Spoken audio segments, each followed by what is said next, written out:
of Wargaming on the Earworm Network.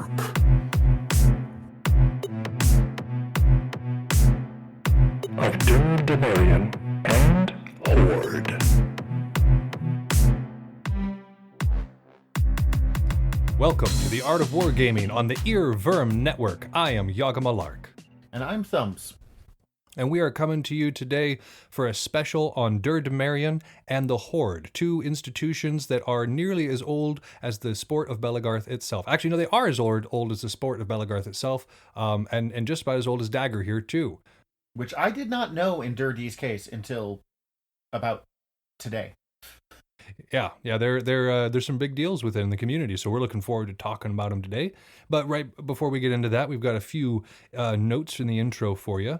First off, I want to give a shout out to one of our listeners who recently was writing into us from Minneapolis. It was really nice to hear from you, and more than just being able to talk with you, Thumbs and I were really happy. Really excited about the fact that you were so interested in Belegarth itself. Like this fella wrote in from Minneapolis, was kind of starting up a conversation, and was just saying how cool this whole thing of Belegarth sounds, or the idea of foam fighting in general. And that's part of why we're doing this is so that if you're a person out there sitting listening and thinking, man, I wish this ability to hit my friends with foam sticks existed, it does.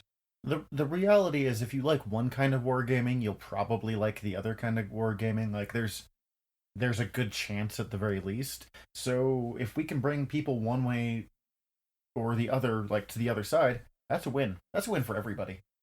For sure. And again, if you're somebody who does the one, for instance, if you just do Belegarth, we absolutely encourage you to get out there and try some Amtgard, some Dagorhir, even some SCA or some HEMA, if you're feeling... Some Warhammer 40k even. Yeah, and if you're feeling something a bit more laid back, not as hard hitting, some 40k is a great way to use your mind in the same way. So thank you again, sir, for writing into us. It just tickles us when we get to talk with people. And yeah, absolutely look for your Minneapolis field opening back up when this whole COVID madness is over. The next little piece of note keeping while this jet airliner flies overhead, I apologize for that, is you will have noticed, if you guys are on our Facebook account, that we've had this meme pinned. Peened. It was pinned. And we're sitting there waiting until Vegetius kind of gets started to take that down. So when you're hearing this episode, this will be the last week. So from this episode to a week later, this will be the last chance to vote on the book that we do after Vegetius. Now, remember, we're going to be doing an asymmetrical warfare section after we get finished with Vegetius. So we've got some really good options up there for those topics. So yeah, if you haven't voted yet, please make your way to our Facebook page and vote for the book of your choice. And then about the time that this episode is airing, we'll be looking at that and kind of making our decision where we go from here. You really can't go wrong. All those books are fantastic. I mean, I picked up all four of them, and I've been reading through them, and they're all really good. They've all got some very useful information to them. So I'm looking forward to this study that is going to be very beneficial for you Alpha Legion players for certain. So, not a whole lot though. Like we were just saying, the COVID madness rages on here as many other places, and so practices aren't happening, spar sessions are infrequent, and I have not been able to play any games. And so the actual war gaming that we have to talk about in this intro section is kind of sparse right now. The only thing I've really been working on is cranking out models like a madman.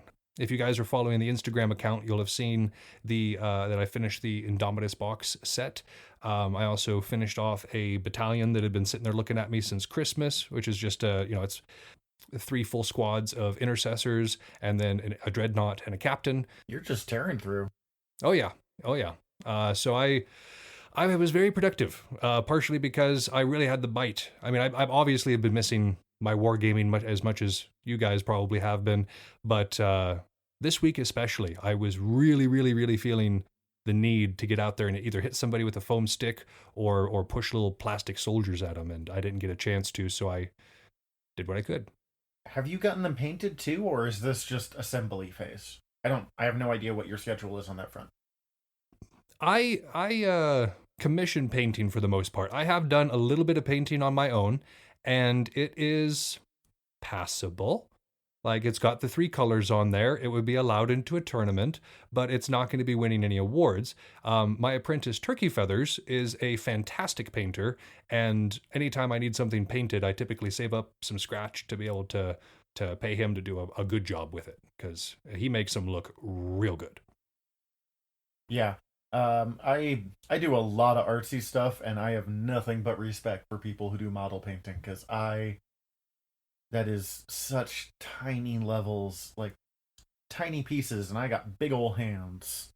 It does not go well at all. And I got the shakes. That's my issue. Is I've got a hand that does not stop shaking. And so I mean, if you're doing like the side of a rhino and you're just doing like a big base coat, like it's not a big problem. But if I'm sitting there trying to put like the little red on a Space Marine's like helm lenses, then yeah, about half the time he looks like he's just bleeding out of his eyeball, which is not the effect I'm going for. With the exception of like if I was doing my Death Guard. I wouldn't mind seeing some blood coming out of the eyeball if I was painting my Death Guard. Yeah, some blood eyeballs, that works for chaos. Like, yeah. Corn, maybe? Not so much my Space Marines. That's not a good look. If he's doing that, he probably shouldn't be on the field. That's not a good sign. Go see a doctor. So yeah, I mean, if you guys are working on anything, feel free to post some pictures to our page. We love to see what you're working on and encourage those those conversations and not even just models. Like if you've been sitting there working on some really cool garb or an awesome new weapon for your new season, definitely share that with us as well. We're here to keep the interest up and the morale up in this kind of this interim period. Yeah, I've been working on some pieces. I should hopefully have some up on our Facebook page. It's hard for me to say what I should have up at any given time because when we record versus when we air is a difference of a couple of weeks. So what project I'm working on at that point is usually wildly different. Sure. So check it out. Hopefully there should be some stuff.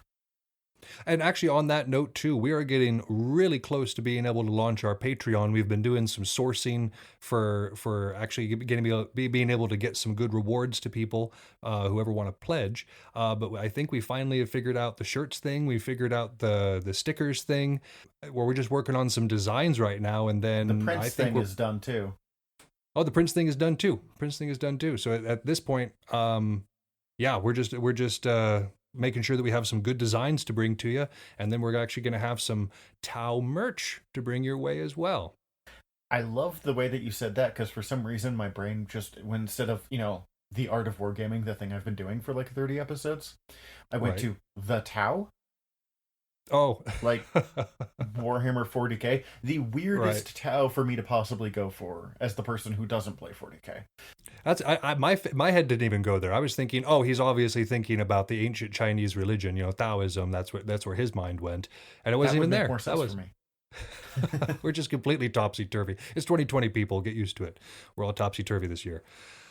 And I guess the last thing we have before we get into the real meat and potatoes of this episode is either last episode or the episode before, I had talked to you guys about this idea for class, the cumulative learning and Stygian strategy that we were thinking about for Stygia. And it's a way for, when practices start up again, of having some sort of central teaching apparatus to teach not just veterans, but also new people, techniques and new forms and that sort of thing, but also to give our realm a way to communicate and stay together during this time of being apart physically, which is just so valuable. Oh yeah. So by the time this airs, I should have the final submissions from the instructors in, because it's going to be obviously online video learning class. So I'm having the potential instructors submit what their work might look like, and then I should be able to let you guys know how that goes, if it's a good project or not. We're hoping that it does good things for the realm. I decided what I'm going to teach as we were recording this.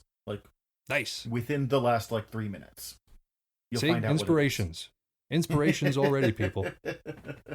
We can't help it. We're just throwing inspiration out there. All right. Well, I've gotten through. Again, this is one of those shorter episodes, so I've kind of gotten through what I had for the intro. You good, Thumbs? Yeah. Turns out it's hard to do an intro about wargaming when we can't wargame. We still managed to fill 10, 15 minutes pretty consistently. So you and I are expert level talkers, my friend. We are chatty. We're chatty folks. Well, I guess without further ado, we're going to get into the first of this special report when we're talking about the realm of Dur Demarion.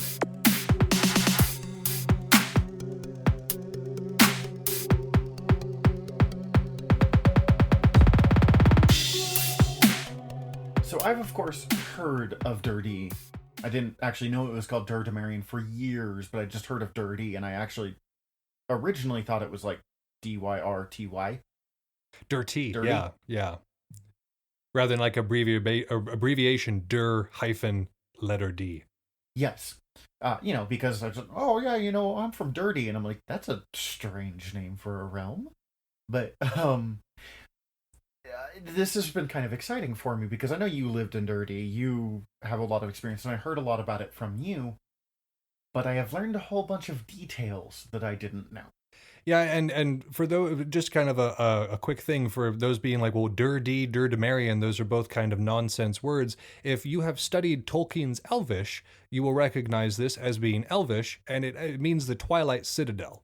And so this comes back from a time when both Dagorhir and Belegarth drew heavily from Tolkien's mythology, and a lot of the realms were either named off after actual places within like the Lord of the Rings or the Hobbit, or they were named things in Elvish or Orcish or something like that. And so Dur Demarion, being one of the older realms, was definitely a part of this tradition. Yeah, back in the day, it used to be you were pretty much named after either Lord of the Rings, Dragonlance, or Conan the Barbarian. Yep. It's varied more now, but still, those are kind of the three we fall back on. Right. And so yeah, it's cool. It's cool to see how the evolution of the etymology has changed for the naming of realms. But yeah, so in case you're sitting there being like dirty, what does dirty mean? That's what it means. It's Elvish, and then an abbreviation on that Elvish because we're Americans and we do that. More than like 3 syllables, we get bored. Yeah, we do. So this realm, again, as we said, is old. It is one of the oldest realms in the combination of the sports. One of the older realms in Dur Demarion, or in Dagorhir. One of the older realms in Belegarth. Been around since either 1979 or 1980. That's older than us. That's several years older than me. This realm is approximately 40 years old. I'm 32. You're 33. Belegarth is only like 19, I want to say. Yeah. So this realm has been around for a long time, and again, it was from back in the Dagorhir days. Belegarth is actually a splinter group that kind of came off of Dagorhir. There was a lot of drama and history that has been kind of lost to time, and we might talk about that division. Not important for this though. But when we're talking about the differences here, it is kind of significant. They are located in Nashville, Tennessee. Music City, USA. They practice at Elmington Park. It's an outstanding park, absolutely gigantic. There's some soccer fields down the hill from where they're at. They almost always have food trucks out there in the summer, especially if there's other like music festivals and stuff going on in the area. It's a really nice location in kind of like central Nashville. Now you do have to take the 440 to get there. So anybody who's familiar with the area, you know that the 440 was designed by an engineer that was assuming that humans moved by the same rules as fluid dynamics. I assume this is a road. Yeah. The 440 is a kind of a interstate highway type thing that does a circle in Nashville. And again, the engineer was thinking that humans would move in a logical way like water. We don't. And so this road is almost always congested and difficult to drive on. But if you are willing to risk the 440, Dur Demarion's a wonderful place to spend an afternoon. They're pretty big, too. In terms of like overall realm membership, including like non-coms, they've got somewhere between 400 and 500 members. That is absolutely insane to me. That's huge. Now, Dur Demarion also has the process of conscripting, press ganging people. So like when I was living there and was a part of the realm, I became a realm member, and now I'm still a realm member. Dur Demarion kind of claims you for life, much in the same way that Stygia does. So I've got dual citizenship at the moment. We're just less official about it. Yeah. Yeah, we just kind of, we lick you, and then you're ours forever. You're with me now. Now, in terms of actual fighters on the field, though, they have anywhere between 35 and 50 fighters on the field during their summer practices. Now, to give you a frame of reference for coming here from Stygia, that meant that every single event or every single practice was like an event for me, because our events here in Stygia often don't number much more than like 50 fighters. We have never topped 50 for a War of the Gate event. Our average realm practice is about 15 to 30. Yeah. So let that explain everything for you, really. Like, so it was a treat for me. Being able to, because I spent most, like all of my time coming up here in Stygia, and then I moved to Dur Demarion and spent a year there while I was in welding school. And it was just a treat every single time I got to go out on the field, because they had so many people. And there's a rotation too, because it's not just necessarily the people from the Nashville area. You have to remember that there in the east, there are so many realms close together, which we just don't have. Again, the closest realm to us is like 5 or 6 hours away. Right? Yeah, it's about like, 300, 400 miles-ish. Yeah, it's in a different state. So that's the closest one to us. Whereas like Dur Demarion, you had like 6 or 7 realms within easy driving distance. Like you could be like, you know what, I don't want to do Dur Demarion today. I'm going to go do another practice and go there. And other people would come to Dur Demarion practice if they were like, you know, I've been doing Sage Hill for a few weeks. I'm going to go do a Dur Demarion practice. I am utterly fascinated about this like entire concept just because I've lived here forever. Sure. It is a ton of fun. And then they have raids. They have raids where they'll just be like, okay, all of Dur Demarion is going to a Sage Hill practice on this particular day. And then they'll go down there and they'll wash out the practice and have a good time. And then a bunch of people will go out for like supper afterwards.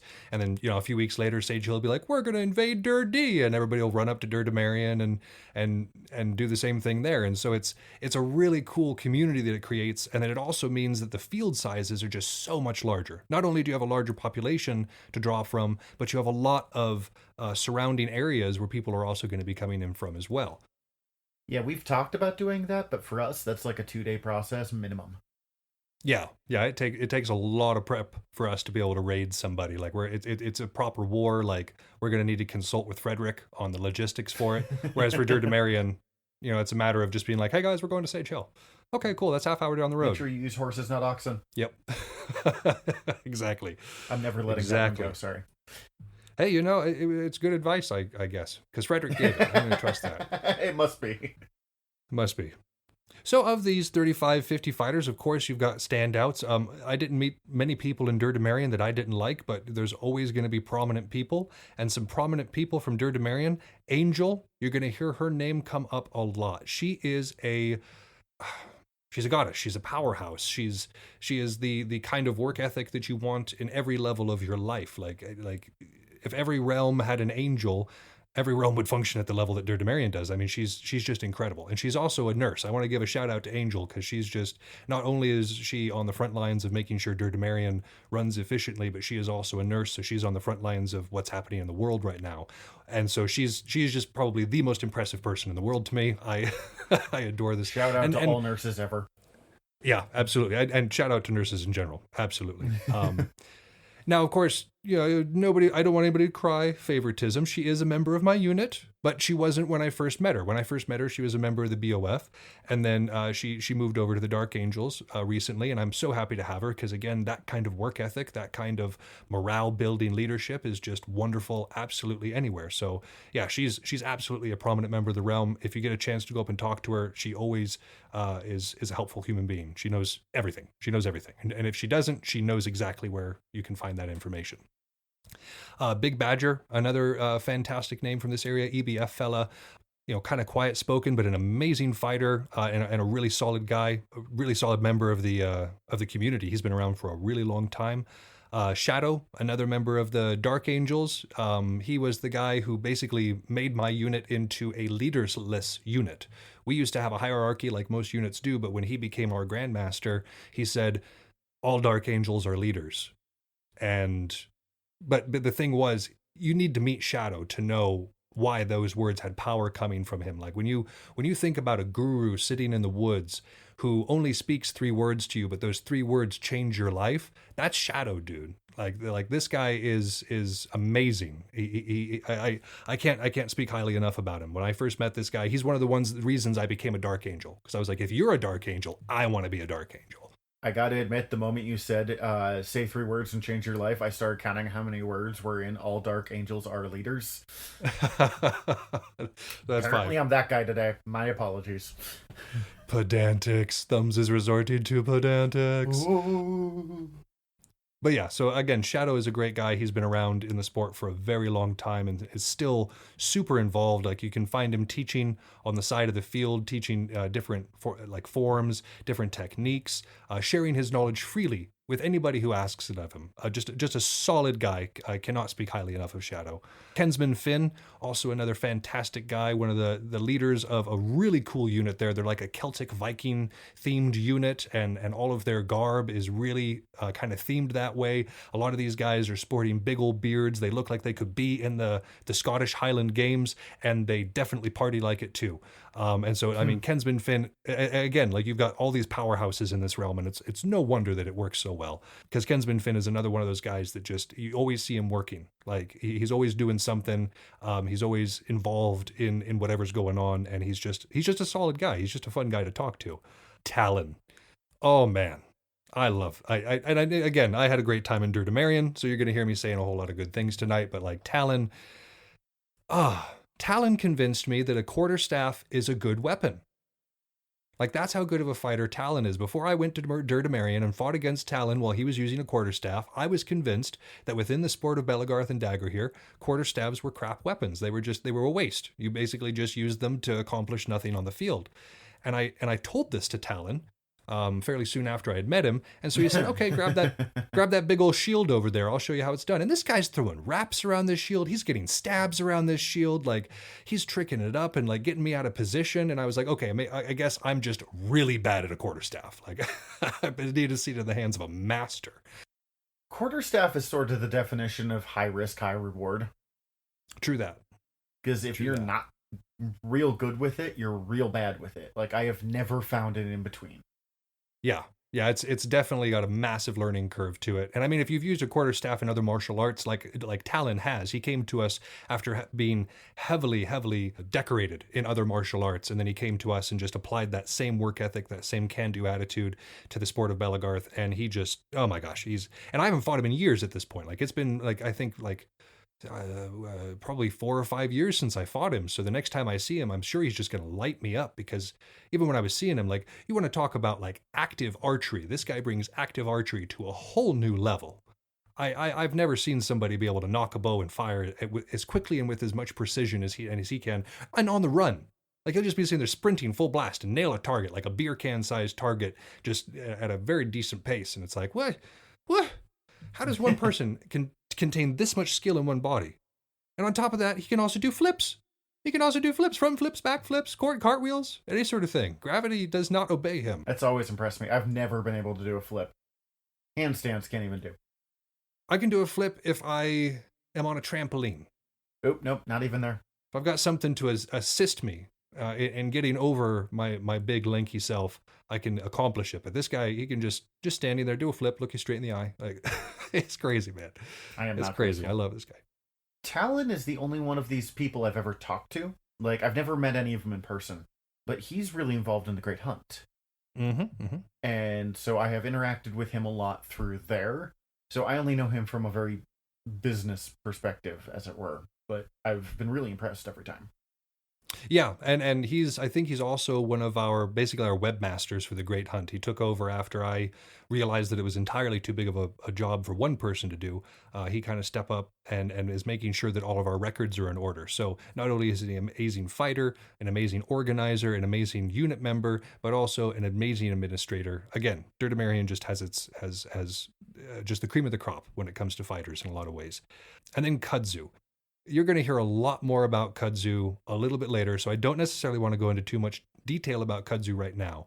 But let me just say that Kudzu is one of the most important members of monster culture within Belegarth, hands down. No ifs, ands, or buts about it. Like if Kudzu does not come up when you're talking about like the founders of Belegarth of monster culture, you didn't do your history. One of the original goblins, one of the original members of Horde, even before it was Horde. Like this guy goes way back, and he makes some cool music, and he's he's just fun. He's just a fun guy to talk to too. I mean, he's one of those people that like he doesn't just role play a goblin. I'm fairly certain he is a goblin on his very deepest insides. Like he is, the body we see is a machine, and there's this little goblin on the inside pulling these levers. Because I mean, the man just he's cool. I kind of want to draw that. That sounds awesome. You should. Yeah. A mechanical kudzu. But yeah, so we're going to be talking about Horde in our next section, and we're definitely going to talk a lot more about kudzu there. So I don't want you to think I'm skipping over him. I love this guy, but yeah, he's pretty cool. So as you can imagine, Dur Demarion is a large realm, as we've already talked about. They've got some great movers and shakers that make things happen, and they have a really good location in terms of like sister realms around them, and in terms of other people just within driving distance. So they have several really good events that they put on throughout the year. Two of these are relatively small. I mean, for like they're relatively small in terms of like larger events. For again, somebody from Stygia, it's a just fine event. You've got like somewhere between 50 and 200 people there, and it's like, okay, this is great. I like this event. This is fun. Oh, just 200 people. Yeah. Oh no. So the Dur D opener, which happens in April, is a lot of fun. It typically can be a little bit slicker out there, but it's a nice little opener that if you're within the area, it's a good way to kick the season off.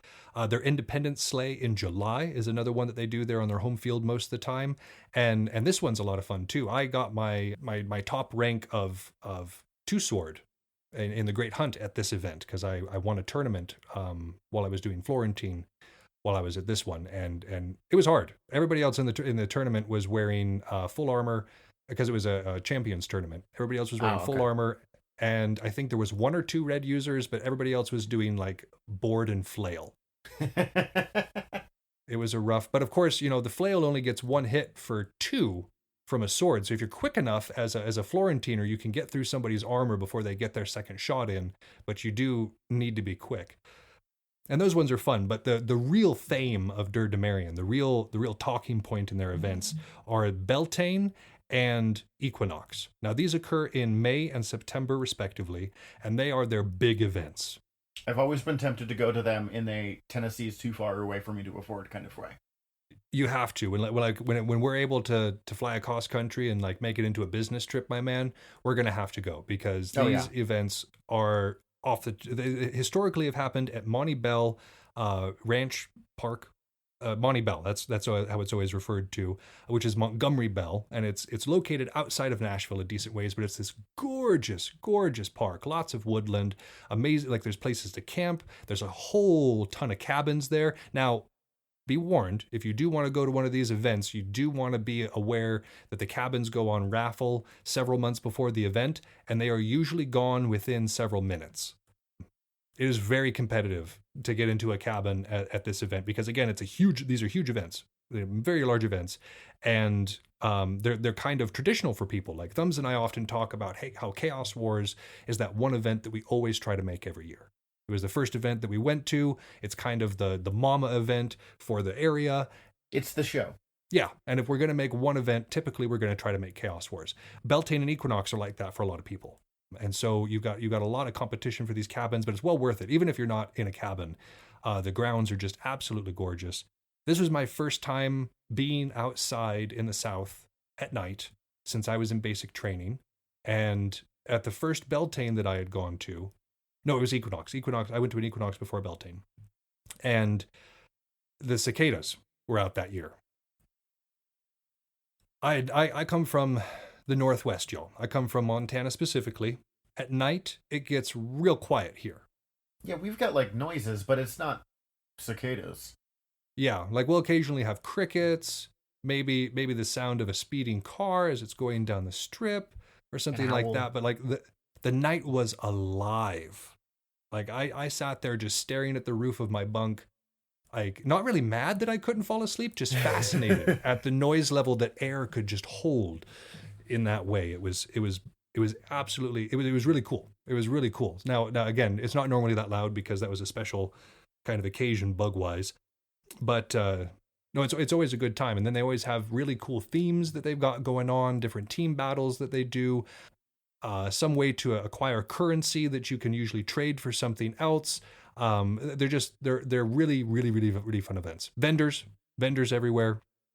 Yeah, so I highly recommend them. They were some of my favorite things that I've ever gone to. I'm definitely going back, not just to see the people that I know and love in Nashville, but to specifically attend these events. They're a lot of fun.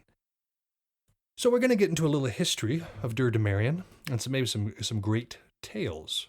And some things we actually learned. Again, I spent some time here and was talking with people, but I actually learned some new things about Dur Demarion when we were studying this section. For instance, I think we went over this in our last episode, like our last special, when we were talking about the Brotherhood of the Falcon, but Dur Demarion is the birthplace of the Triad. My favorite part about this is the Triad wasn't originally just the Triad, and I assume they had a different name at the time too, but they actually originally composed of 5 units. I hold up 4 to you in your video. That doesn't actually help anyone. No video, no 5. It was originally the Brotherhood of the Falcon, the Elite Blood Falcons, the Dark Angels, the Church of Tara? I'm not sure. I'm going to go with Tara. Well, Tara is what we got here, yeah. And the Knights of Justice, which is just such a good name. Yeah. I really like it. I mean, the Knights of Justice. I'm a comic book fan, man. That is really like on the nose in all the ways I appreciate. The Church of Terra was apparently exclusively composed of healers back in the old Dagorhir days. If you've done exclusively Belegarth, you will have never encountered a healer. It's something that's kind of special for Dagorhir. It was a really interesting thing about Dur Demarion. I had no idea that there was an entire unit entirely comprised of healers. What kind of trials would they do? I've always been involved in super combat heavy units, and so I'm sitting here just being like, what do you sit there and try to like you've got your like auctioneer trial that you go through where you try to say your healing spell as quick as humanly possible while still being like intelligible. Hey, bada heal, bada. Yeah. So again, that was interesting. I'm a member of the Triad. I'm a member of the Dark Angels, and I had no idea that there were 2 other units that we had attached to ourselves at one point. This is part of the reason I like doing these episodes. I get to ask all these questions and do all this research and get to find out a bunch of new things. It's cool. Sounds like it's time for a comeback. Yeah. And then they are also the birthplace of the Horde. So you've got the Triad, which, if any of you know the Triad, they've got a certain unit culture, a certain way of going about things. And then on the exact opposite end of the spectrum, which is like all RP all the time, you've got the Horde. Real quick, as I understand it, it is birthplace of Horde, not the Horde. I've had Horde correct me several times on this front. Oh no. Return of the Pedantics. No, I'm sure you're right, because they are monster as heck, and they probably would drop the in a second. That's less me trying to be pedantic and more like, please don't get mad at us. If we do misquote this Horde, remember that we are not indoctrinated members, and we are absolutely willing to make it up to you. I am a mere lowly knight. Yeah. Don't. We only know so much. And also home, like I said, to the very first goblins, which are a very large and successful like monster subculture within the larger community. And they are one of the oldest, if not the oldest, Belegarth realm. Same thing with Dagorhir. In addition to being one of the and they are the largest realm in the south and the second largest realm in the nation. Do we know what the largest one is? Is that Numenor? Probably. I have no idea. We probably should have done some research. I asked that question. I didn't actually ask that. I would assume it's Numenor, because Numenor is also super old and they have a very, very, very successful culture. And so I assume that they would be the other one. If you're listening to us from Numenor, let us know. We're going to be doing a report on Numenor at some point. But if you're listening to us, let us know if you guys are huge or not. So we asked them what kind of awards the realm has won, and I was speaking to Dimphna for this. She's a fantastic person that I met while I was over in Dur Demarion. She's another one of these hyper-involved, hyper-focused individuals that is also a very capable fighter and just nice to boot. She was one of my absolute best friends when I was in the area. Was extremely kind. We went to like flea markets together and stuff. Like, she was super cool. Oh, that's great. That sounds so good. And so she's who we're getting the information from for this. The president, which is Angel, she won an award from the Seneschal Guild for bringing the realm back from the brink of extinction. This was actually something I heard about while I was over there too. Dur Demarion, for as old and as successful as it has been, nearly died. We nearly lost one of the oldest and most dear realms of our organization. There had been a period of bad management, from what I understand, from when I was talking to people, and there was a lot of feel bads around. You had a lot of divisiveness and a lot of unit-based loyalties, not realm-based loyalties, and so the realm was just kind of slowly falling apart, and had a period there where it wasn't being effective, or like people weren't even meeting up for practices.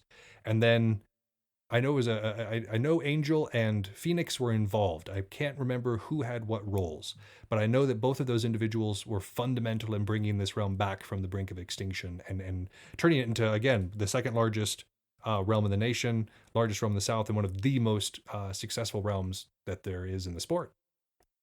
Yeah, and that we should point out that happens to most realms at some point. Like, realms don't go through just like here's a solid like upline, but it comes in waves and goes. So yeah, no throwing shade at Dirty for having a down period. Oh no, and I know we've had periods of time with, even in Stygia, as small as we are, we almost died twice that I can think of.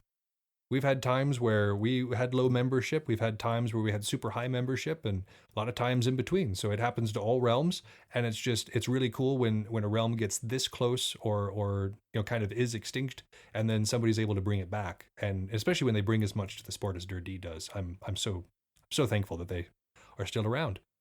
So let's talk about politics, not like, the kind that we all hate, but like who's in charge, how they get elected in terms of Dur Demarion. The president is Angel. Again, can't speak highly enough of her. She does a great job. The vice president is Squire Arshank. Arshank is another person that I met while I was over there. She's a very involved member of the hunt as well. She leads up a unit called Vorshin. Like, her and her husband are big leaders of Vorshin, and it was a unit that I was involved with when I first got there. They were again, very kind. They had just started up the year that I was there, and so I know that they're much bigger now, and they have a lot more clout. But at the time, they were just kind of trying to gather members and get a presence. What's the origin of that name? I've always wondered that, and I've just never gotten around to asking. Vorshin, I'm sure they told me. Am I asking you all the questions you don't know today? I'm sorry. I'm sure they told me at one point. And again, it's been 5 years. It's been several years since I've been there, so I cannot remember. Again, we'll probably do Vorshin at some point. Again, Arshank, Tandar, if you guys are listening, and you want to shoot me a quasi angry message about forgetting, I'll understand. How dare you? I know. I'm still an honorary member of Vorshin as far as I know. So You're an honorary member of like 6 groups. Yeah, I get around. The treasurer for Dur Demarion is Sir Jaconta. Now, I'm not sure if I've told this story before, but I have a really good story about Sir Jaconta. I've heard this story since I was like 18. It's good. It's a fantastic story. I'll never get tired of telling it. Now, this was back before Sir Jaconta was in Dur Demarion. She was a part of the realm of Numenor at that point, and she had come west to Chaos Wars, which just happened to be my first Chaos Wars. Now, she didn't come out specially for me, mind you. It was a chance meeting, but that was just giving me this slow look, like, why would she possibly have come out for you? You were like a 17-year-old wet behind the ears nerd. There was nothing impressive about me. You're right, Thumbs. Wow, you added a whole bunch of words to me there. So much from a look, so much. But anyways, so Sir Jaconta, when I saw them that particular event, she was shooting primarily, and so there was this one moment where I was out there and I was convinced at this event that I could make a double-sided axe work. I remember that phase. I couldn't, by the way.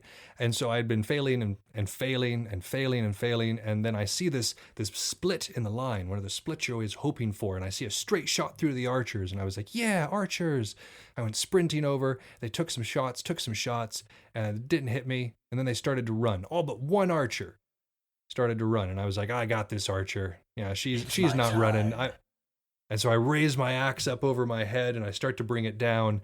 And she reaches up plants her hands on the haft of the axe, plants her foot on the middle of my chest, rolls over backwards, flips me over the top of her. I land, the breath goes wheezing out of me. She snatches my axe, murders me with it, and then runs off and murders like 6 other people before her team won the fight. And again, she also does other types of fighting. She's not exclusively an archer, but you like Surgicanta is a beast, and was one of the reasons in my early career that I was just like, wow, I need to check myself. Like, just because I watch a lot of anime doesn't mean I know anything about fighting. That's a hard lesson for most teenage Belegrim to learn. Yeah. It's an important you one. come into this after, playing video games or watching movies or shows about it, and you're like, yeah, I know how to fight. No, it's very different. Yeah. Show my age here. Oh man, I've played a bunch of Devil May Cry. I got this. I did not got this. No, none of us got this. We kind of got it now, but that's because we don't base our knowledge off of video games anymore.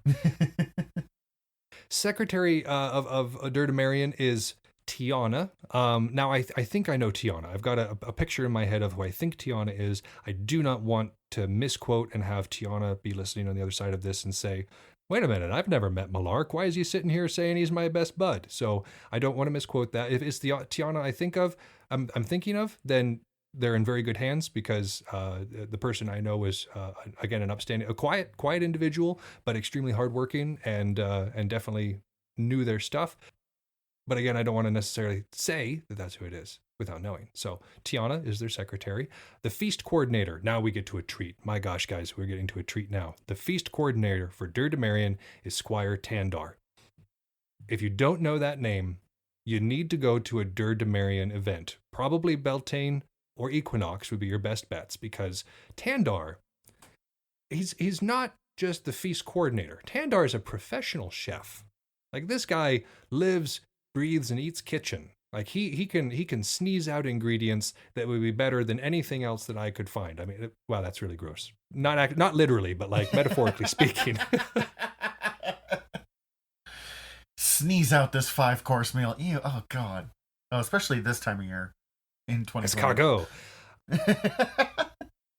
And I'm sorry to our French listeners, I've never actually had escargot, so I can't actually speak to the consistency. I know that my culture is in a habit of mocking that particular dish. It could be delicious. I don't know. I'm sure if Tandar made it, it would be delicious, though. Again, I had the opportunity to eat some of his meals when he wasn't necessarily the feast coordinator. I remember the Beltane that I was there, he had gotten kind of roped in to being a part of Feast because they had found out that he was a professional chef and they were having some issues. And so he was sitting there trying to be involved, but he wasn't part of the planning stage. And I remember him kind of being kind of crazy that event. Like, he was really stressed and he was convinced the feast wasn't going to be good. And I got to tell you, Tandar's last minute effort was so much better than my primary effort could ever been in this particular regard. Like, he knows how to run a shop. He knows how to prep his food. He knows how to bring everything together and make it taste good. Seriously, this man can cook. This is the only realm I've ever heard of that just has a dedicated feast coordinator. Well, again, the sizes that they get for their events, they have to. It makes sense. But... You need one. And he's good too. Again, like, I am so glad that he's in this position, because he's not just there because it's part of his squireship. He's not just there because there was nothing better to do. He's there because he knows how to do it. He can do it well, and it makes the Dur Demarion feasts outstanding. So, if there's even all the amazing fighting and all the amazing people aside, if for no other reason, go to the Dur Demarion event just to eat Tandar's food. I'm not joking. It's fantastic. Security is Squire Bran. I think I know Bran. Again, kind of like Tiana. If it's the person I'm thinking of, I really enjoyed them, and they would make for a fantastic security person. If it's not, I don't want to be just blowing smoke. Merchants and Convention Coordinator. Because they do a lot of not just bringing merchants into their events, but they go and do a lot of demonstrations. Again, Nashville is a huge city, so they have all sorts of conventions, all sorts of different groups that get together, and so they have a person who is in charge of making sure that all that stuff goes off without a hitch and getting people motivated in that direction. Excuse me. Again, I've never met Squire Davlin, but if they're in this position in Dur Demarion, I imagine they know what they're doing, because Dur Demarion's a very busy realm in this way. IT, Big Badger, they have their information technology, their online their online person, the person that kind of runs their boards and makes sure everything works. Remember we talked about Big Badger, and he does good work again. Much like Tandar, it's a profession that he finds himself well suited to and does exceptionally well. And then Talon, who better to be a head herald than somebody who is one of the most sharp-eyed and sharp-witted people on the field. So Talon is extremely well suited to that, and he doesn't hesitate to tell you either. If you're sitting there cheating, if you're sitting there blowing off shots, if you're not doing the right thing, Talon will let you know. It's not an issue. And so the way that these guys are elected is that every equinox, they hold a realm meeting to vote in their board of directors. After the voting has transpired, the board then selects their shadows. So the board is the positions that we just talked about. Shadow. This is a really interesting policy, really interesting way of doing things. A shadow are people who decide to volunteer and see how a particular board position is done and to learn how to effectively function in that position. Anyone can volunteer to become a shadow, but they will be expected to assume the semblance of a board member, which is to say that they need to act accordingly. They need to be respectful, they need to be well-spoken, and they need to be competent in their jobs. More simply put, it is an apprenticeship for anybody who would want to be a realm leader. Shadows have far less responsibilities and obligations to uphold, but it's not to say they don't have responsibilities. They're just not the actual board member whose job it is. So this is kind of cool. We've done way less official versions of that, and I kind of want to take it on. Yeah, this is really interesting. Much like when we were talking about the way that Wrath did their training for new people, I'm looking at this and seeing what ways we can implement this further into like Stygia, because one of the issues I've noticed is for instance, when I came in, when I was a realm leader for 2.5 years, I came in and I had no real idea what I was doing. I had never done anything like it before. I'd never really been to one of these private realm meetings or anything. And so I came in, and my first several months of being in office was just figuring out how the heck I was supposed to do my job. This system sounds like it would kind of get rid of that. You know, you got somebody who's interested in it, they want to run, you know, they can shadow the president for a year, and then when they want to run, they can list their credentials, and among those say, you know, I shadowed the president. I know how to do this job. You know, I was shadowing Angel. You know, what better letter of recommendation do I need than that? Yeah, I'm set now. That's well, and that's nice because I know, even though I knew who was taking over from the realm when I stepped down was capable, and we have similar things to make sure that they're ready for the job, there's still a very nerve-wracking thing of, I have been watching after this for, in my case, I had been a realm leader for 4 years, so this had become my baby in a lot of ways. Passing on the baby to someone else is scurry. Yeah. So it's nice for the realm leaders, and it's nice for the shadows. Yeah, it's good for the realm leaders to know that the realm is passing into good hands, and it's good for the shadows so that they know what they're doing when they get in. I like this. It's a good policy. If you want to implement it in your realm, I'm sure Dur Demarion wouldn't mind. So we asked them to describe their realm culture. I'm just going to read to you here what Dymphna wrote to me, that they're very familial and they have a lot of realm pride. That is absolutely true. They, like, a lot of places call themselves one big family, but Dur Demarion is really committed to that idea, and they are very prideful in their realm. There was one event where there was like a Western alliance. It's like a bunch of fighters that had come over from the West and they had banded together. I had seen them over there when I was staying in Dur Demarion at the time, and I tried to go over and join this Western alliance. And Angel came over to me and she informed me in no non-express words that I was a member of Dur Demarion right then, and I needed to be a part of that. Like, some fierce pride. Yeah, but you're also a member of Stygia, son. Sorry. That's true, but that argument was not going to work then. Again, this realm pride is very real. They're very, and they put a lot into it too. There's a lot of effort that goes into making sure that their realm is really, really special, and it's because of this great pride they have in it. They're very welcoming, and they tend to be laid back. She says, I don't know of a realm as supportive of their people as ours, and that's absolutely true. They're very supportive. If people are having issues, if people, if you need somebody to talk to, or if you need help, your realmmates are going to have you. If you're in Dur Demarion, they're really solid, and they do look after their own.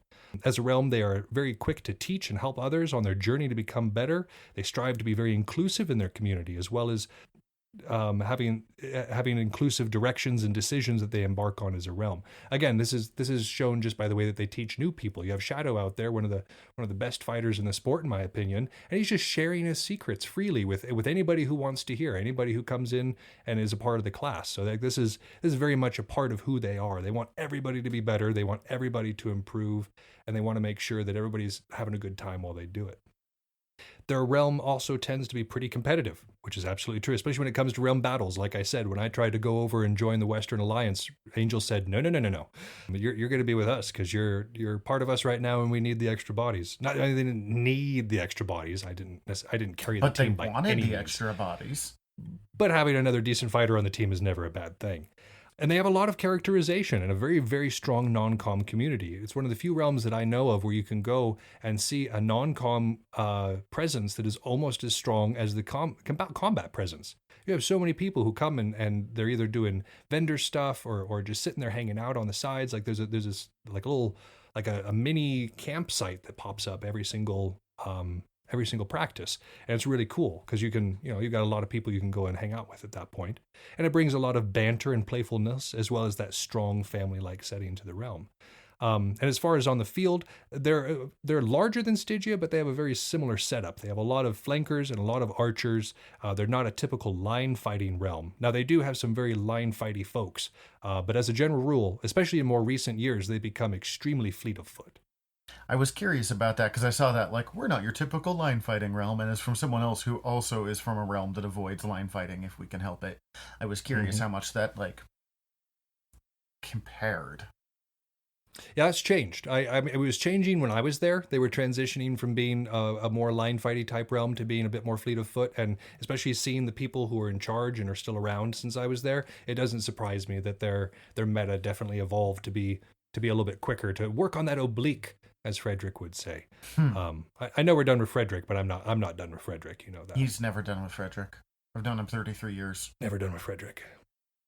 And they say they offer several classes throughout the year. They do heraldry classes, so like ways to make up your own heraldry, body mechanics classes, weapon crafting, basic sewing, role playing, all sorts of good stuff. They do a lot, and they try to do a little bit. They've got different people coming in and teaching, kind of like this idea of class that we have, and they try to make sure that everybody kind of has a voice there.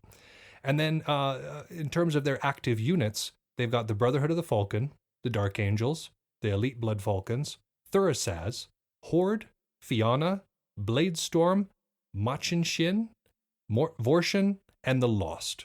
A couple of those I don't recognize. I love learning about new realms. Me too. And new units is what I meant to say there, sorry. And a couple of these I hadn't heard of before. They're new since I've been there. And so I'm very curious to go back and kind of see who's fleshing out some of these new units and where they come from in terms of like culture-wise. And then when asked, what are your plans for the future of the realm? She responds, we are always planning on growing and continuing to evolve. We do a lot of conventions and planned events in the area to gain exposure. Going to continue doing that.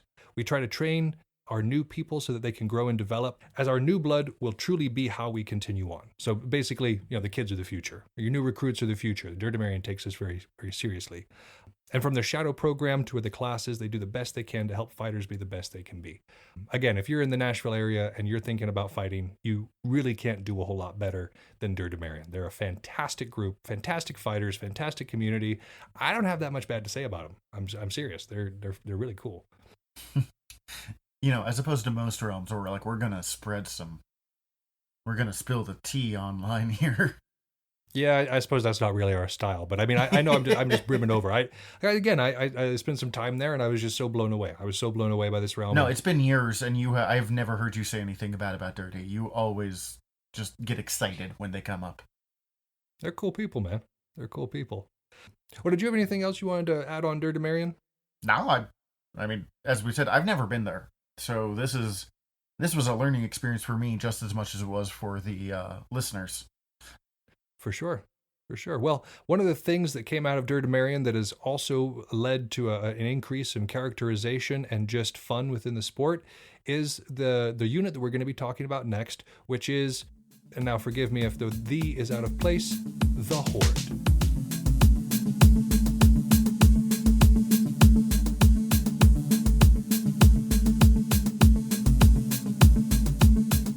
All right, so now we get to talk about one of the most fun units in Belegarth, and I'm fairly certain I can say that without any sort of inaccuracy, because I mean these guys are a hoot. The Horde, or Horde, depending on who you're asking. And these guys are a lot of fun. We're really looking forward to talking about them. And they have been around for a long time as well. They were first breathed into concept at Ragnarok 11, which was in 1996. So that's decently old. I was 8. Yeah, I was 9 myself. So yeah, that was a while ago. We were not old enough to be swinging stick at that point. Ah, crap! I left my air conditioner on. There we go. Air conditioner's off. So the Horde of 1,000 Faces showed up after the Bugbear joined the unit around the early 2000s. So the Horde originally had a very specific types of monsters that can be involved, and then the early 2000s they really opened it up to anybody. Is Bugbear a person in this? I don't know. It can be hard to tell with Horde sometimes. It can be sometimes, and so it could be a person. It could also be because I also know that the Horde started opening up their rank and file to more diverse types of monsters around this time as well. And they're all over the place too. They're an older unit, and they are absolutely all as Cord, who is the my contact for this information, wrote. Horde is all over the place. For instance, they started in Tennessee, and that is the Dead River Horde, is based out of Tennessee. And each of these, every realm, so all of the different Horde members within Tennessee are a part of the Dead River Horde, which is kind of based out of Nashville. The Blood Valley Horde is in Iowa. The Black Tundra Horde is Utah and Idaho together, because there's not enough members to necessarily justify having just the one state at this point. It's kind of like clans within a tribe. Exactly. These are smaller groups of management, basically, of administration within the larger Horde itself. They all fight as Horde when they come together at an event, but when they're at their home realms, these are kind of their administrative bodies. Next is the Poison Plains Horde out of Illinois. Then you have the Ruined Forest Horde, Wisconsin. The Murder Tundra Horde. Oh, I love that name. Murder Tundra out of Minnesota. It's so good. It's like the name of a Scandinavian rock band. Murder Tundra Horde. Yeah, I love it. Ash Coast Horde in California. The Horse Grave Horde in Kentucky. The Icy Abyss Horde, which is in Canada. I didn't know they had Horde in Canada. That's great. They do. Burning Mountain Horde, Oregon and Washington. If you've ever been in Oregon and Washington, you'll know why they're called the Burning Mountain Horde. The Scorched Tongue Horde out of Arizona. And the Slaughter Water Horde out of Michigan. So again, they're all over the place. They've got realms in the east, they got realms in the west. They have most of their numbers at this point are Midwest and West in a lot of ways. Like they're huge out here. But the Dead River Horde continues to be a huge influence over there as well. So when asked how many people, fighters and non-combatants, are in the unit, the Horde of 1,000 Faces, as they're called now, has around 100 members. Their event attendance varies by region. Obviously, if people are more in the West, they're going to be able to make more Western events, Midwestern events, Eastern events, so on and so forth. They are most prominent, however, in the Midwest and West. In those areas, event attendance can range from 20 to 50 members at any one time. Horde is comprised of roughly 75% combatants and 25% non-combatants. Any event that they can all gather at and have fun is an important event to us, because they don't really have the most important event that they always try to make every year. They try to have like a list or region-specific ones that they're always trying to make. Horde likes to be seen as many places as possible, which means that instead of we're all going to Chaos or we're all going to Western, it's some of us are going everywhere. Yep. And they're usually pretty involved too. And you'll know Horde. Like they're some of the most colorfully dressed and colorfully charactered people on the field. Their most prominent member probably is their High Commander Gorlock. He has been a member of the Horde for a very long time, and his technical title is the Chief Herder of Cats, which is a very realistic title when you think about what you actually do as a unit leader. I often describe any kind of leadership in Belegarth as herding cats, so the fact that they just officialize that's just, that's perfect. That's very Horde too. Like they'll canonize what the rest of us are thinking. Like, so this is a very apt title for this position. They don't specifically sponsor an event, but they often help run feasts or nightlife at many events, especially over the past 2 decades. Yeah, they're usually very involved. Like they say, they don't necessarily run things, but they're usually like second in command, or they've got people who are involved. They've got a very good volunteerism culture within Horde. I've run tournaments at Chaos a couple of times, and there was always a Horde member volunteering to help. Yep. Just wherever they were needed. They just showed up. Yep. So while they may not sponsor any specific event, Horde is always very well involved in any event they go to, and will certainly be helpful when they are there. So the history of the unit. They've been a fixture in Belegarth culture since the game was founded. As long as Belegarth has been around, there has been Horde. Tales of their deeds, infamous or not, are often told around fires in the dead of night. In fact, they actually have an entire section of their non. This is a non-com specific kind of a role, but the witch doctor is something that they have, a position they have where you have to memorize all of the tales that have come before you, like all of these cool stories that Horde members tell, and then add to that lexicon with your own tales. Now, these can be tales of the actual exploits of Horde members, or they can be tales of the gods of the Horde, like mystical heroes and that sort of thing. I've been to a number of witch doctor trials, and they are so much fun. They're super cool every time. And they come to serve, to entertain, and to destroy, but above all else, they come to be the enemy. They love being the antagonist. And they're good at it. They're good at it. I love Horde. So we asked them, what events has the unit received? And they've been around for a while, and many of their members are guild masters, recipients of presidential awards, or former members of the board of directors. As a unit, they have received a recognition for service. Like we said, they're very heavily involved. They have a great culture of volunteerism, and so they have been recognized by the sport as a whole for that service, for just being outstanding members of the community. The 501st, which is a Star Wars guild, like costuming group, has this hashtag called Bad Guys Doing Good. And I think that, like, they mean it for stormtroopers and stuff, but I think it really applies to Horde. Because as I said, they play the bad guys, but there's always someone helping. Yeah, again, it's one of those dichotomies where, like, their characters are the bad guys, but they as people tend to be really cool people who, like we say, are very involved and willing to go the extra mile to make sure an event or a gathering, an occasion goes off well. So when the unit leaders and officials, they have regional commanders. So each of those tribes that we described, the Dead River, the Burning Tongue, they each have a regional commander and one high commander. Commanders are glorified cat herders. The high commander is the voice of reason, kind of the tiebreaker, right? So Izareth is the highest of all commanders forevermore.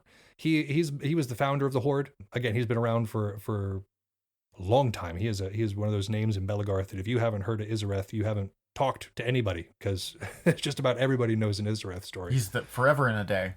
Yeah. I remember there was one event that he was supposed to be at, one of the Dur Demarion events I went to, where he was supposed to be there, and some emergency had come up or some family issue where he wasn't able to attend.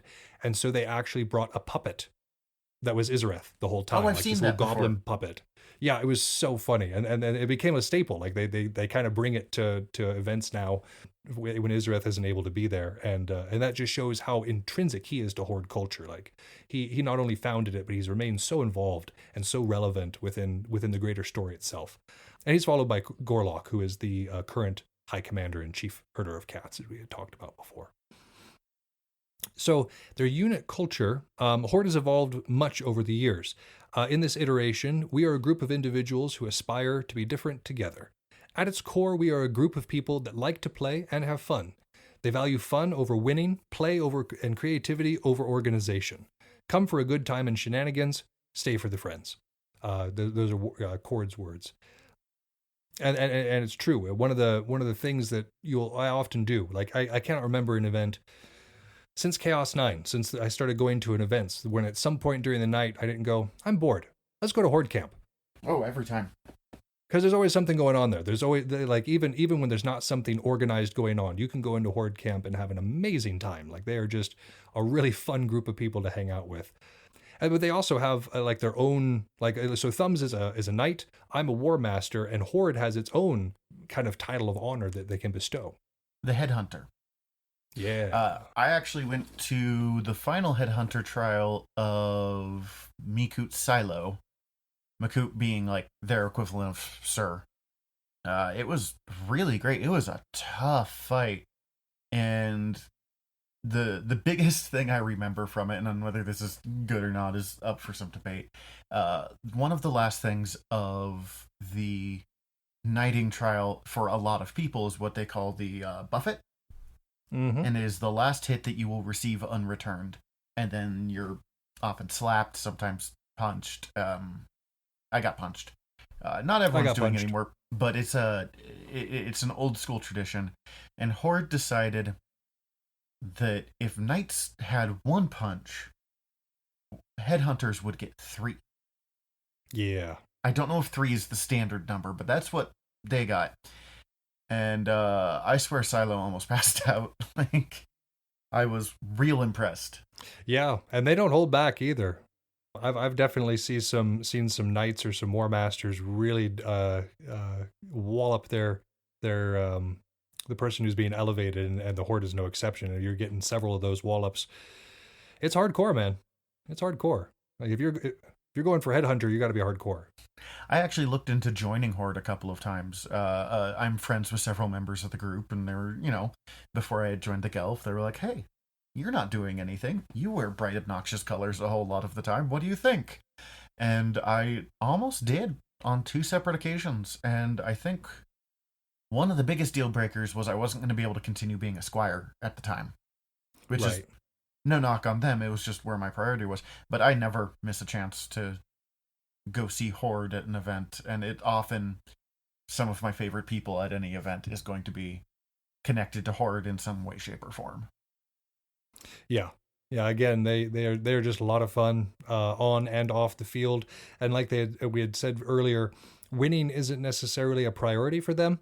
They sometimes play their own game when they come out on the field, where whoever is quote unquote driving the bus will take their sword, spin it in the air, and whatever direction the sword is pointing, that's the way that the whole Horde goes. So if the sword is pointing at the smallest unit on the field, Horde will go lay into the smallest unit on the field. If it's at the largest unit of the field, they'll go lay into the largest unit on the field. If it's pointing off the edge of the field, they'll walk off the edge of the field. Like they get really committed to that sword toss game, and it's another one of the ways that they're just so fun. I fought with them at Battle for the Ring once because I wasn't in a unit, and I'm like, "Hey, I know Cord," and Cord's like, "Yes, you do know me. Come play." And we sat down and played Duck, Duck, Goose in the middle of a full-on unit battle for a while. Mm-hmm. Yep. And I'm sitting there like half crouched, being like, "What do it?" And they're like, "Just calm down, man. Just play Duck, Duck, Goose. No one cares what's happening." Okay, if you insist. And then there's other times where Horde is just on the warpath, where they're trying to like win a tournament, or where they're trying to win a banner battle, and suddenly they go from being this disorganized mass into this unit that you need to fear, because even though they're not necessarily focused on fighting, they do produce a lot of really good fighters, just as a result of having a really cool culture. Horde is in it to win it, and win it could be various things. Sometimes it actually even means winning it. There was some orc logic that I had read in regards to like 40K that I thought really applied well to the Horde mentality, right? So this was a quote from, I'm gonna butcher it, but it was in Orcish to begin with, so it started butchered, but it was, when orcs win, they obviously win. If orcs lose, then they're dead, so it doesn't really count. And if orcs run away, well, that just means they get to come back and fight again. I've heard other versions where if they lose, then at least they had a good fight. So, right, and so I feel like this really applies to Horde as a whole too. If they win the fight, great, they won the fight. If they lost the fight, they're dead, they don't care. And if they ran away, then that means they get to come back again. Like Horde win, Horde always win is, and that's what they say too. Like any time you're at an event, exactly where Horde is, because any given time there's somebody shouting Horde win, Horde win. I remember reading a thing, when I had the Orc Codex, and it's, a really old codex at this point, I'm sure, but talking about one of the Orc leaders from 40K who got stuck in some weird chaos realm and, like, every day died fighting demons, and then every morning was reborn again and went fighting, like, had to fight the demons again, and it was supposed to be this, like, chaos punishment. You're stuck battling powering corn for the rest of eternity or something like that. And the orcs were Right. like, "This is awesome."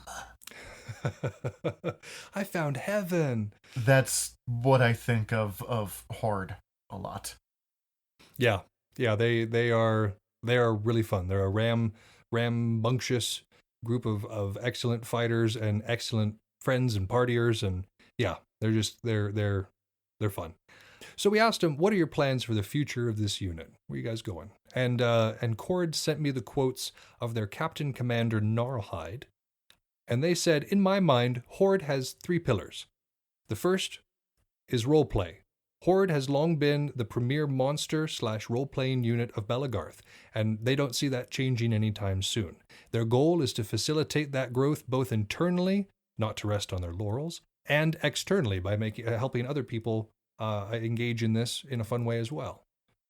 And again, when we're talking Horde, they're usually the guys who are painted up. They've got the really cool garb. They're speaking in voices, like they're just really immersed into the scene. Like they get really into it. The second of these pillars is combat. While Horde may not be known as a combat-focused unit, it still helps to produce some of the best fighters in the game. One need look no further than their headhunters for proof of this. And it's true. If you've ever fought a headhunter, you'll know that, Horde, they don't produce pushovers. They've got some very good fighters that come out of their group. Yeah, there's ones that I can definitely take on and like challenge, but man, when they hit me, I feel it like on the other side of my body. I got some bruisers for sure. And then the third pillar is service. Horde will continue to serve the community as realm leaders, event coordinators, and helping hands wherever they are needed. And I think that's like a really good mission statement from Captain Commander Gnarlhide there. And those are some really good pillars too. If you've got to have a focus within this community, those are some good focuses, because that just leads to a really good time. Just a really good time. Mm-hmm. Now, Cord wanted to give special thanks to Kudzu, Quinn, and Galia for assisting in the collection of this history. Again, Kudzu, one of your original goblins, one of your original crazy men, just absolutely fantastic. Quinn is Captain Commander Gnarlhide, provided us those wonderful 3 pillars. And then Galia, I know I've heard the name Galia, but I cannot for the life of me place the face of Galia. I don't know Galia, and I don't want to disrespect Galia, but real quick, I do want to jump back on Quinn there.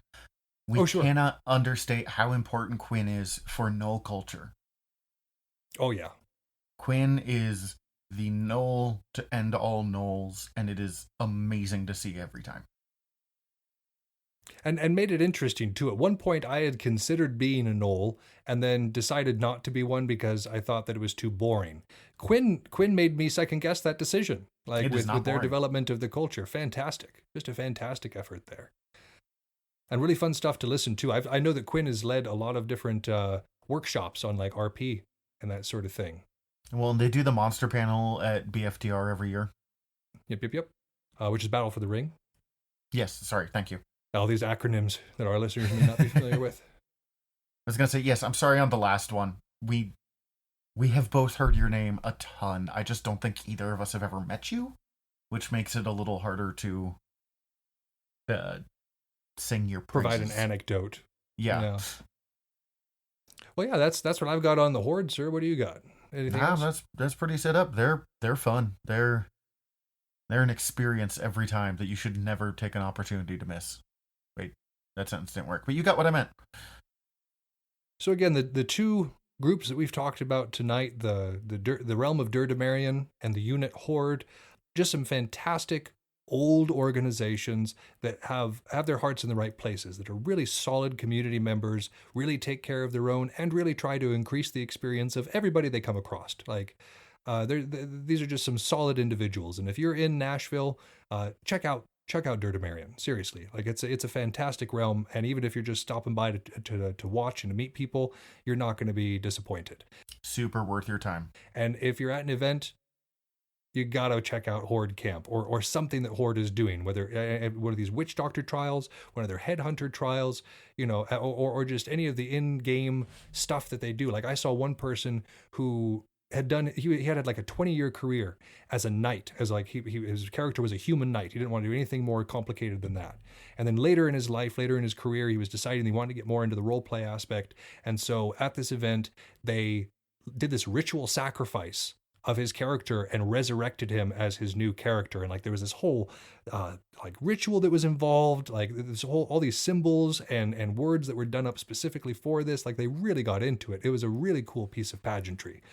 And so that's just the sort of stuff these guys are into. And yeah, I mean, I don't think you can talk about Dur Demarion without talking about the Horde. And you can't really talk about the Horde without talking about Dur Demarion. Their histories are very well. They're very different organizations, but they share a similar history. They're super intertwined. So that's been our show for this week. Thank you. We'll be coming at you next week. We're going to be talking about some Jedi and some Sith, and then after that, we'll be starting with the world of Vegetius and getting into the late Roman Empire. If you've been listening to this, you're like, man, I just haven't had nearly enough of the Art of Wargaming. We've got the Instagram and the Facebook where you can come check us out. Handle on Instagram is Art of Wargaming Podcast, and then just the Art of Wargaming on Facebook. We've got an email address where if you want to have a correspondence, send us some information, especially if you want to participate in our player profile initiative, artofwargamingpodcast@gmail.com. And then if you're looking for more shows to listen to, we've also got our sister shows on the Earworm Network. Yeah, you can listen to me talk about whatever nerdy stuff comes to mind at General Nerdery. Just today we recorded an episode on Dragonlance. We do anything that comes to mind. Or you can listen to Fried Squirms if you want to learn about horror movies. Yeah. And then all these things you can find at the Earworm website, also at the Tao TAOwargaming.com. You can also link to that website. And then please remember to like, subscribe, and repost if it's something you're enjoying. Definitely go and give us a rating wherever you listen to us. It really helps us out. Really helps us, get to more people and get our show out there. And also helps us know that if we're doing a good job. If we're doing good, please let us know. If you think we could do something better, please let us know about that too. We're always looking to improve. We absolutely love hearing from you. I mean, we mentioned the guy that messaged us just yesterday because it just tickles us every time. Like we'll talk to them and then we'll text each other about talking to them. And he actually started listening to us because Lorehammer, because Mark was so nice and gave us that shout out on Lorehammer, and so again it makes me think I want to if you're a Warhammer oriented person and you enjoy the lore and you haven't checked out Lorehammer, you got to check them out too. They're a lot of fun, and they've always got new information. Of course, Warhammer's a gigantic universe. I don't think they're gonna run out of material any faster than we are in terms of just the sheer amount of stuff they have to pull from. And they're fun. Those guys, Mark and Eric, they have a really good time, and their guests are always very knowledgeable. So, check them out too. But I think for this week, this has been Yaga Malark. And I'm Thumbs. Signing off.